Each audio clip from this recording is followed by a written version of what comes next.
I indicated earlier that I felt the prime question that this program was based on, the relationship between technological change and socio-political organisation, had not been answered by those to whom I'd spoken.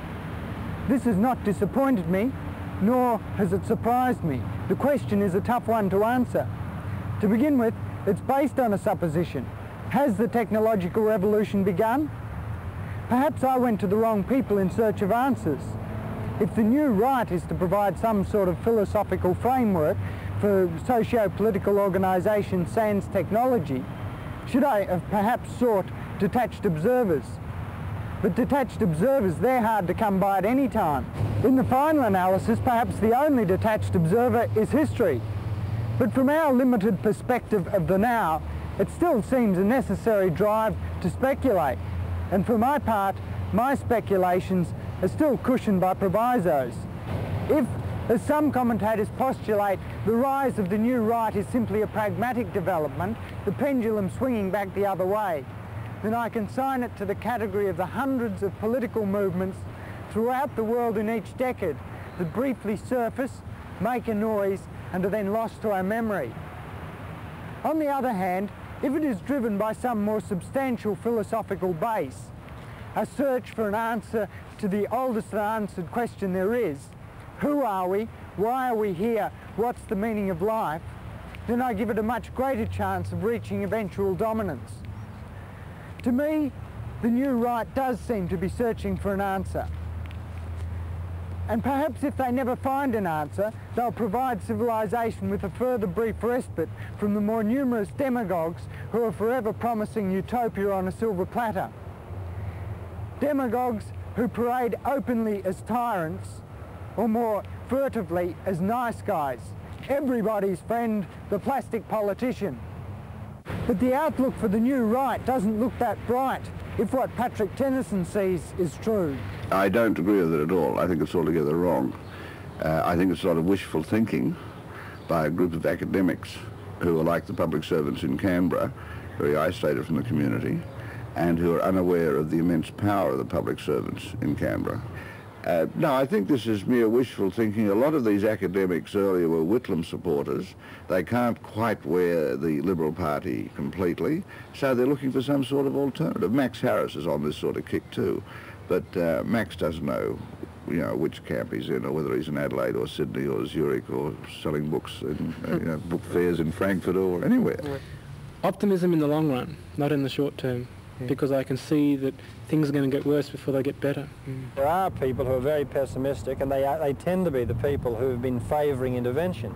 The optimists seem to me to include the free traders, the market-oriented people, the people who feel that the 70s have taught us a lesson, the people who feel that a closer study of the Great Depression and policies during the Depression have also taught us a lesson that we shouldn't use, that we shouldn't have done what we did in that period. I think that you'll find that just as the institutions of bigness went inevitably to destruction after Diocletian in the 4th century, but it took a century, and led ultimately through blood, sweat and tears to the growth of feudalism. We are now, over a long period, witnessing a new transformation like this. Now, I think our real problem is that from about 1982 onwards, unless there's some radical change that I can't foresee, it is the period of Soviet military supremacy, absolute supremacy in the world. And I don't know what the political and economic results will be. Oh, I'm optimistic.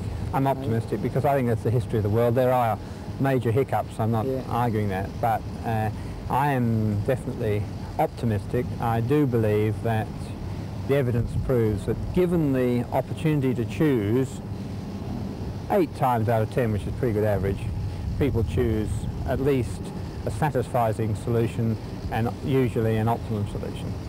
Ron, how successful do you see this new right movement as being? It will be successful only so far as it wakes up to the fact that the left has made most of the running in this country in terms of ideas and principles, and that it has the highest appeal to the younger generation. It will succeed only if it stops mouthing mindless cliches like progress. Progress toward what? Development, where does development end and exploitation and rape of the environment end? I think it's got to get some really good ideas, men, instead of just dishing out the same old cliches, which are mainly based upon a shallow appeal to human appetites. On the road to any success they may have, the new right has one enormous obstacle to overcome. It's an obstacle intrinsic to what they stand for, the belief in the worth of the individual. It seems that deeply ingrained in their psyche is the drive to be individualists themselves, so they tend not to organise, not to muster strength, not to work as a group. Their voices tend to be lone voices, linked only to others by the fact that they're saying roughly the same thing. That while there's a common core of unity in ideas, there is still much diversity, as I hope the last hour has demonstrated. And perhaps this is nowhere more clearly evident than in the fact that they can't even agree amongst themselves on what best to call themselves. What's in a name? I don't think you can really go past conservative. Now, only in Australia that the word conservative has the same pejorative overtones as socialist or even communist. Bob Hawke grunts out, "They're conservatives." The word liberal has been particularly misused by Americans to the extent that if you're called a liberal in America, you're a socialist, and they don't use the term socialist in America. I think in the, as I understand it anyway, in the British tradition, what we're talking about is called liberal. The Whig view recognizes that the institutions that have grown up are the results of human action but not of human design.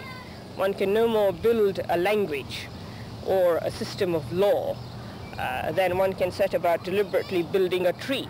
Well, conservative is an honourable ideological tradition, and I believe that word best carries with it the concepts that are involved that we're talking about here. The new right is too redolent of fascism and racism. Libertarianism is misunderstood by most people. If it was understood, I wouldn't be unhappy with it. The Liberals always have a problem, that is whether they're Liberals or Conservatives. And traditionally I think they've been Conservatives. They've been people who've run the status quo without any particular sense of direction at all.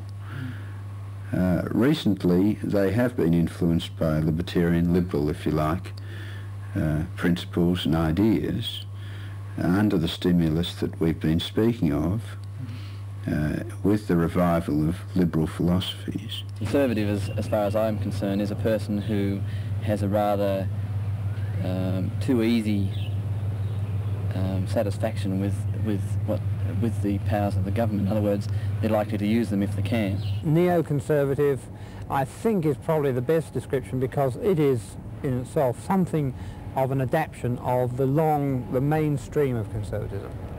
In the long run, we invent labels for purposes of clarification. They're coat hangers for ideas.